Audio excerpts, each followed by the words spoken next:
Howdy, everyone. Tad Stevens on the Micro Success Secrets podcast, where we focus on business, psychology, and marketing, and how you can use those in your business daily and long term. Today, I'm talking with Louis A. Silverman, who has been practicing law in Arizona for close to 40 years. He began his career in civil law and litigation in about 20 jury trials and 200 trials before judges and commissioners. In 2005, he transitioned his practice to estate planning, probate, and trust administration, which was difficult at first because he had to say no to a lot of other business. Over the years, he's developed a very solid estate planning practice, become board certified by the State Bar of Arizona, and currently has three lawyers and four staff members in his practice. He's a frequent speaker for several national legal education companies and a frequent contributor to national publications such as Thomson Reuters Estate Planning, and has a monthly Arizona Republic column on estate planning. Louis, welcome to the show, and let me know if I missed anything. No, that was a pretty good review, I would say. You did your homework. All right. Well, super. Really appreciate that. So to start off with, the first question I like to ask people is, if you could go back in time, if there was such a thing as a time machine, and you could go back and you could change one business or life decision, first off, would you change it? And secondly, if you would change it, what would you change it to? Well, that is it's a pretty heavy duty question. I do like to pose those kinds of questions to people myself, and it's interesting to hear what other people say.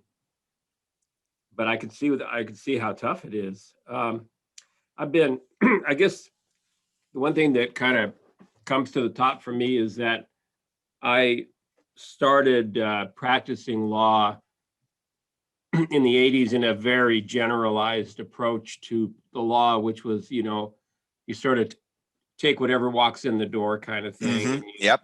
You end up becoming fairly adequate to do different things. And sometimes they're big things like, very large injury case and what I would call pretty heavy litigation. But all of that, after about a 20-year period, really kind of wore me down, and I realized that I didn't like being a jack of all trades, a master of none. And I felt like I needed to have a profession that I could become, really, really good at.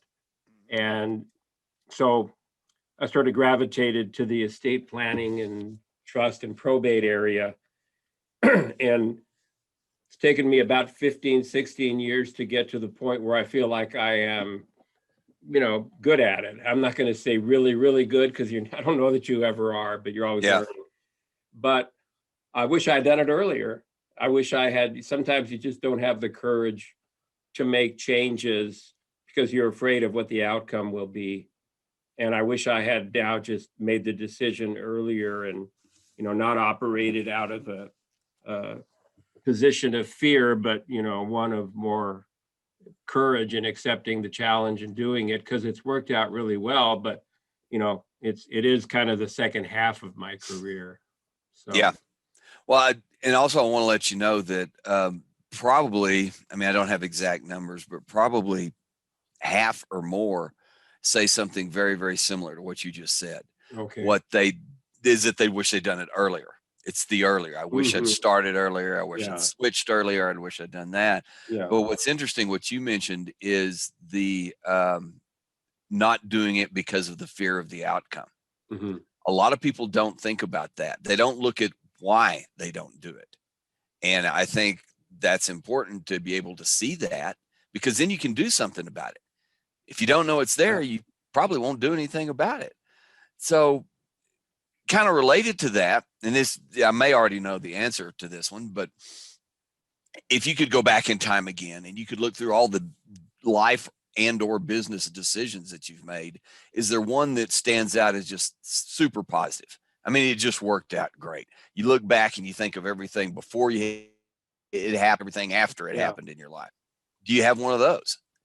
Yeah, I think it's the same answer, but just a little bit more detailed. So when I finally decided that I really need to make a change in my career, there were multi levels to it, because I had to terminate a partnership I had to relocate my business, and I Mm-hmm. had to figure out a way to learn something that was pretty complex in the estate planning area. It's a combination of a lot of complexities that include family dynamics and taxes and, business. Mm-hmm. I mean, it's just a lot of moving parts to really being good in that field. And so the best opportunity came to me when an old law school friend of mine was visiting, and he told me about a group that he belonged to called the National Network of Estate Planning Attorneys, and that it kind of fit the model of helping lawyers make transitions. So Nice. I Yeah. looked into it, I ended up joining it, and I spent 5 weeks in the first year in Indianapolis where they do their teaching, and kind of got what I guess you'd call sort of, excuse me, an immersion program or an immersion Mm-hmm. into Yeah. estate Crash course planning. kind of thing. And it's covered everything from the legal technical stuff to marketing to how to how to help people with estate planning through storytelling, as opposed Mm-hmm. to, people don't relate to the tax code. They relate to what happens to my family and, things Stories. like Right. that. And that, yes, absolutely. And so that would be my life decision from a business positive, in that I made that transition. So I finally overcame the fear and the unknown and just did it. So the answers to 1 and 2 are the mirror images of each other. Yeah, and a lot of times that happens. People get into, or they think about, it comes up. The answer to question 2 comes up in question 1 a lot. But like you said, you went into more detail, and it's different than. And for the listeners, is why I'm going into this. For everybody that's listening or viewing, is that when you mentioned you switched your practice when we were talking about the first question, but in the second question, you really went into the action that you took. Yeah. You didn't just do it. You didn't just wake up one morning and say, okay, now I'm going to do this, as opposed to that. I mean, you went out, you got educated on it, you put the effort in, and the change came. But it wasn't there was no easy button, I guess, is what I'm trying to get at. You can't just push it and have it happen to you. So it was like coffee brewing. It perked for a while. okay, nice analogy. Yeah. But related to that, and this, I put this question here because it a lot of times it fits in, and I think it does in this one, is when you come upon those decisions. Like, there was a decision, you had to make a decision to go study, to implement what you did study, and then to keep working on it after that. Do you have a method or technique how do you approach decisions like that so that you get through them and you don't get stuck? Or how do you get unstuck in situations where you look up one day and you find yourself, hey, I'm not doing anything here, I need to move on? Do you have a method that you use? Well, I think the answer to that, Tad, is you do get stuck. You get stuck all the time. Yeah. I think it's just a matter of how you work your way through it. I would say that, my style is I'll often let it sit there and not do anything about it, again, because I'm really kind of fearful to deal with it. Mm-hmm. And then it finally reaches a point where, the perking is done and the coffee pot is full. And to stay with that analogy, Yeah. I have to do something. So I'm not, generally speaking, one of these people that just makes an instantaneous life decision Mm-hmm. and runs with it. It's more of like, okay, I got to have a plan, and where's my plan going to take me?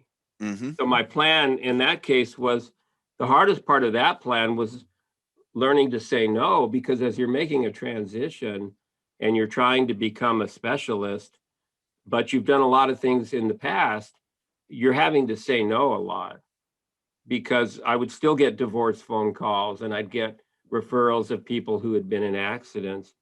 And if I continued to say yes, then I would never, ever have been able to get off that cliff.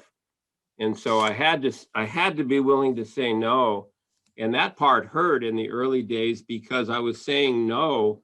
At the same time, I didn't know the future. It's like, boy, if this doesn't work in the big picture, I have said no a lot of times, you know. Yeah.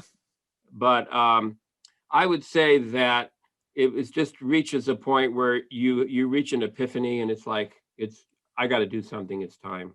Yep. And I think that happens in life, in marriage. I think it happens in employment.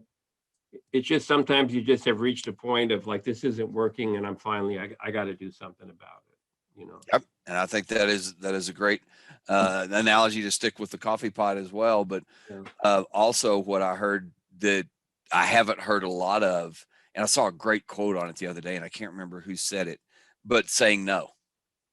And the quote I'm referring to was, that is the genesis of focus, so to speak, is you got to say no before you focus. And if saying no helps you focus. So I love that. I want to make a note of that because I hadn't heard that one before in the podcast. I want to make a note in the show notes for people to be able to go to that. Okay. So last question is, if knowing what you know now, and you know, you had to restart, you had to start over, whether you moved to another state, another country, another environment, global pandemic hit, you know, something disrupted, and you had to start from over, maybe not from scratch, but knowing what you know, would you be doing the same thing you're doing now? Or do you think you might do something different?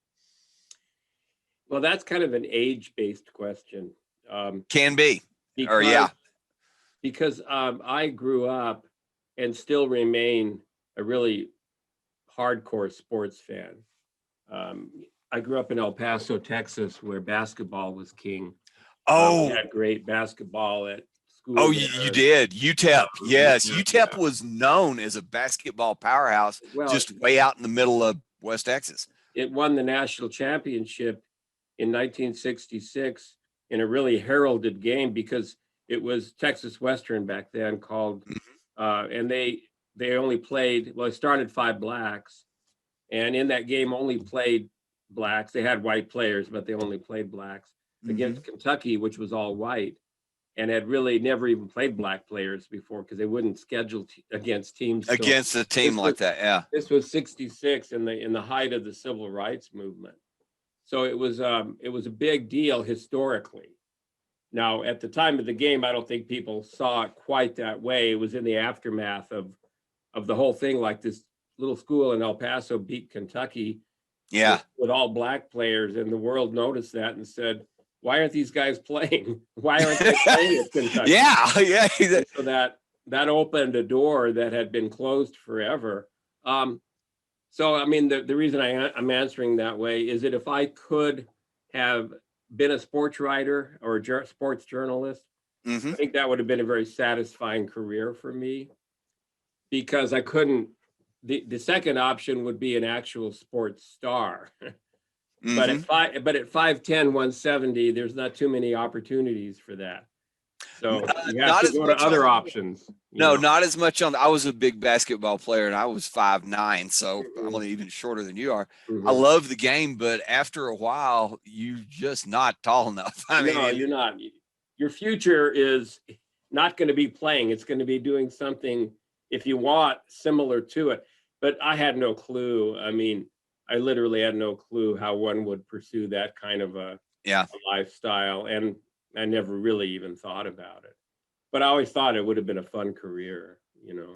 Yeah, I mean, I don't know that industry. I don't know that game, so to speak. But sports writers seem to have a lot of fun. Seems like it. Now, times have changed, because when you and I were growing up, people opened the morning newspaper and read. Now they don't do that anymore. Yeah, they had columns.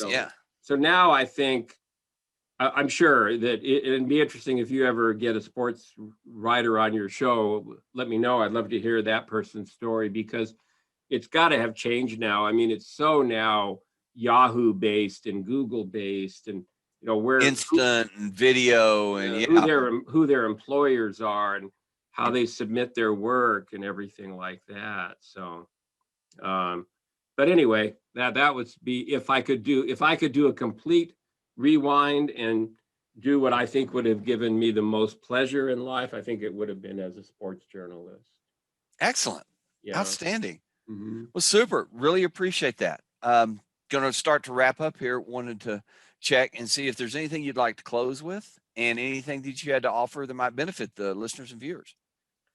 Well, I would like to close with just something that I'll throw in, like I'll add a fifth question to your list, which would be, okay, what are you doing now to keep your brain sane? And so about 5 years ago, I got involved just by the luck of the draw of walking into a tie-dye shop on the big island of Hawaii. And I got enthused about the idea, and I came home and I started tie-dyeing. So I've been tie-dyeing now for about 5 years. So you can see my background. I saw that, yeah. And then I mean, I've been just doing a ton of work over the last 5 years. Here's an ASU looking sweatshirt. That is awesome. Here's my mask for the day. Anyway, that has really been an interesting thing for me, because here locally I'm called the tie-dye lawyer. I've really developed a brand that people know me. I mean, people know that I tie-dye, and they know I'm a good lawyer, so I'm known as the tie-dye lawyer. Is the tie-dye lawyer, makes sense. I've sold my stuff at markets. Let's see if my business card is handy here to hand you one. But it's been a really good balance for me. I think it's the right brain, I believe, is the creative brain. Mm-hmm. I think. Yeah. And I think my right brain was starving to do something creative, while my left brain was like just trudging along, just lawyering. So it's been a good balance for me, because it's a break. And so now a lot of times clients get tie-dye. Like some people are coming in next week to sign an estate plan, and I've got shirts for them, custom made, when they come in to sign. So it's kind of blended the two to kind of create that. But what would you call that when you join two concepts like that? Of symphony or symmetry, synergy. There you go. That's it. And it's been really nice, because I literally have had one person tell me when they came in to see me, and I said, well, how did you get referred to me? And they said, well, we wanted to come see the tie-dye lawyer. Well, I might have hold that up. You can see my business card there. And then there's the back of it. Those are my daughters as my models there. So anyway. And your product there. I saw that too. Yeah. So it's been a good little thing for me. It's been fun. It's been a way for my right brain to have some fun and explode a little bit. And when I'm tired of my left brain getting beat, I just go in the carport and I tie-dye. If you don't mind, I want to add that to my list. I mean, or a question, something like, what do you do for fun? Yeah, I think it's a good question. What do you do for your right brain? Most of the people that you're going to be interviewing are probably in left brain businesses.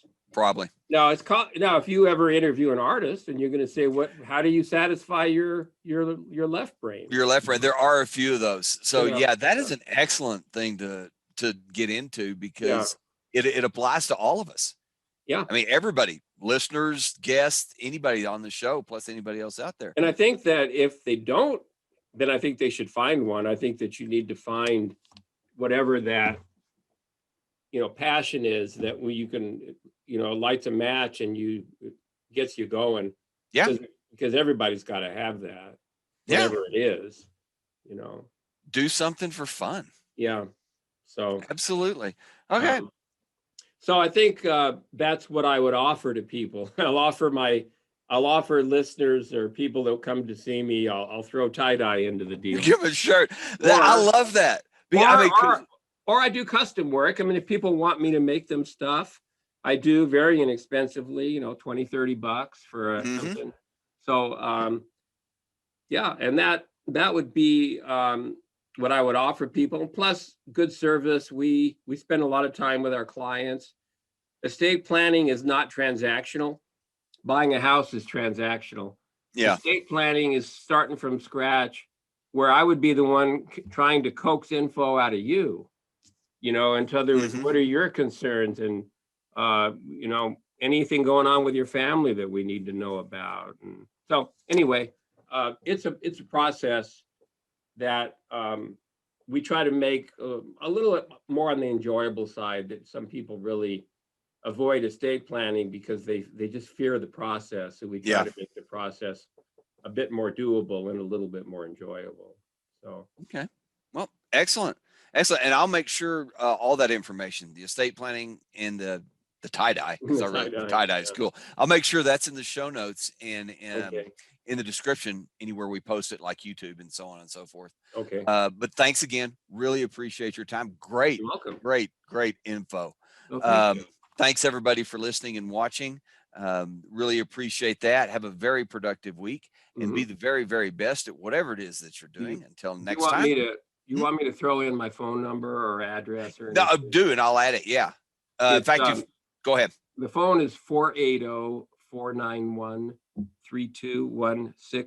480-491-3216. Okay. The email for my law business is Lou, L-O-U, at Silverman Law, P as in Paul, C as in Charlie. So silvermanlawpc.com. And the other one's really easy, tiedyelawyer@gmail.com. Okay, I'll make sure all of that's down there. All righty. Excellent. Well, thank you very much. I appreciate it. Louis, thank you very, very much. Yeah. Really appreciate it. All right. So Tad Stevens with Micro Success Secrets. Bye for now.